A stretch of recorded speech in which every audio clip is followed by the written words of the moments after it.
How many of you remember endsars protests?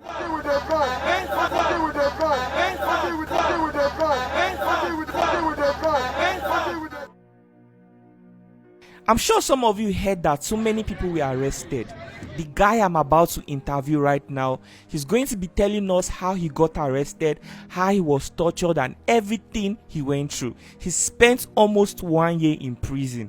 This is the Lokudo experience. My name is Mbani Kolas Ugochukwu, and I'm from Enugu State. Yes, I spent 8 months in Kirikiri Medium Prison because I participated in endsars protests. I was stripped naked entirely. They pour water on my body.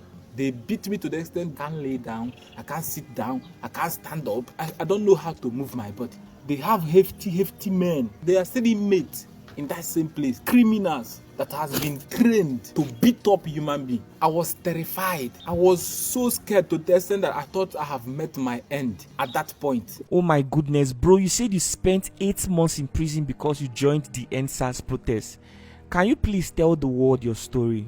On the 20th of October 2020, we had an endsars protest at Ojo Vokes. Ojo Vokes, yes.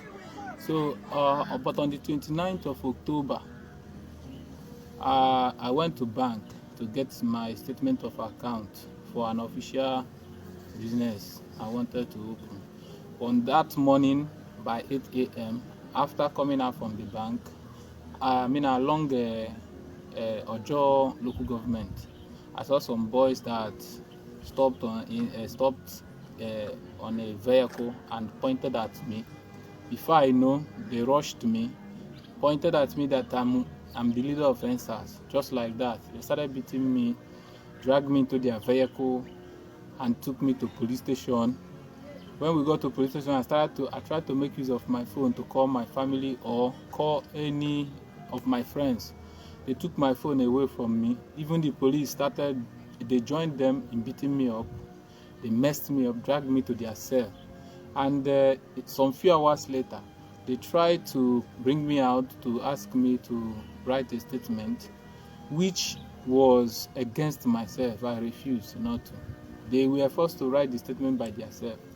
And after that, I was taken back to the cell, where I met 5 other guys who are also endsars protesters. So after 2 days in Ojo police station, we were taken to Yaba Panti police station the next 2 days.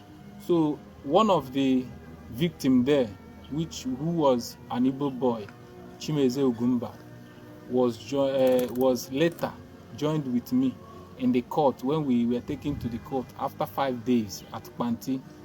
We were taken to court where we got to the courtroom. We were placed with 3 count charges: armed robbery, arson, and rioting. So the guy I mentioned was joined with me as a casemate. Somebody I have never seen in my life before. Somebody I don't know before. I've never met him. But we were joined as a casemate. So we were asked in the court if we had the charges that was read before us. We said, I said, if saying yes means that I committed those crimes, that my answer is no. That I don't know what I was doing in the court. I don't know what brought me there. I don't know how I got there at all. So, but the judge went ahead and placed the charges on us, and they handcuffed me and the guy and took us back to Black Maria, and they drove us back to Panti station.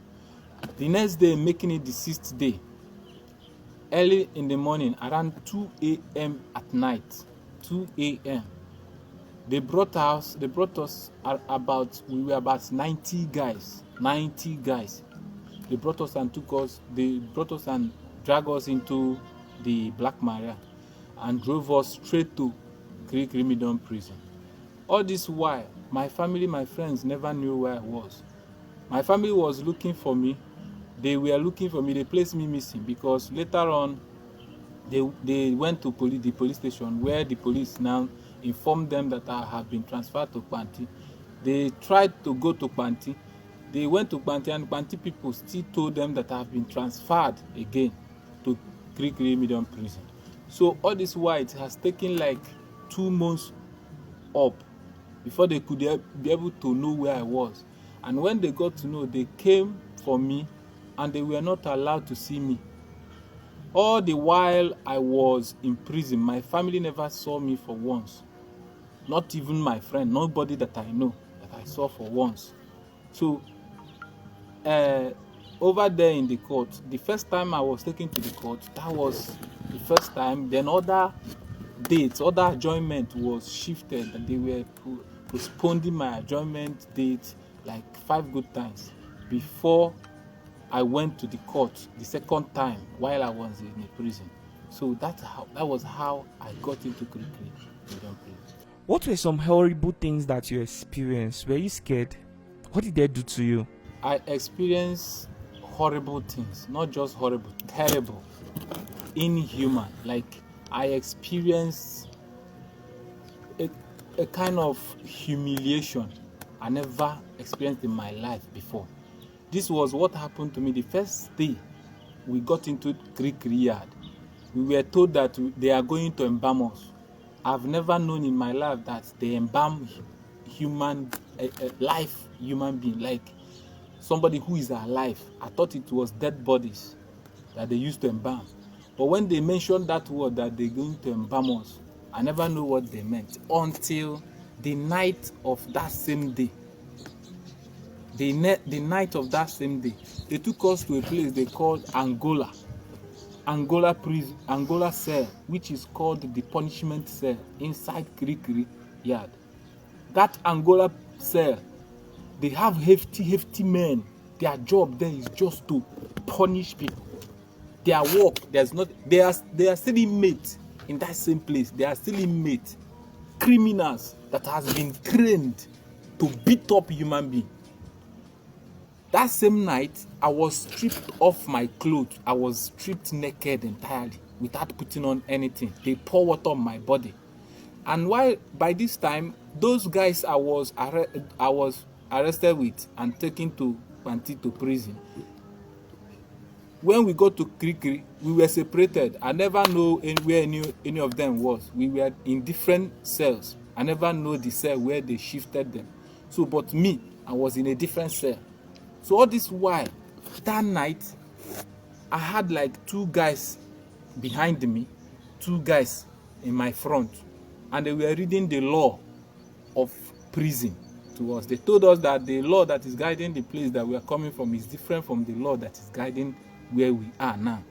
So if they are reading the law, we should scream yes to the highest of our voice, so that somebody from like 1 kilometer from this place, this point now, will be hearing our voice. Not unknowingly to me, I don't know what that means. They were reading the law. I was just saying, they say, do you understand? I say yes. They will just hit me badly. They will make me feel pain for me to shout. You know when somebody, you know how electric shocks somebody, and the person shout surprisingly, unknowingly. So they will make you to raise your voice to the extent that somebody in a far distance will hear you. So they were reading the thing. I was saying, yes, sir. You need to shout to your utmost voice. So at that point, I began to understand that it was I came to a different world.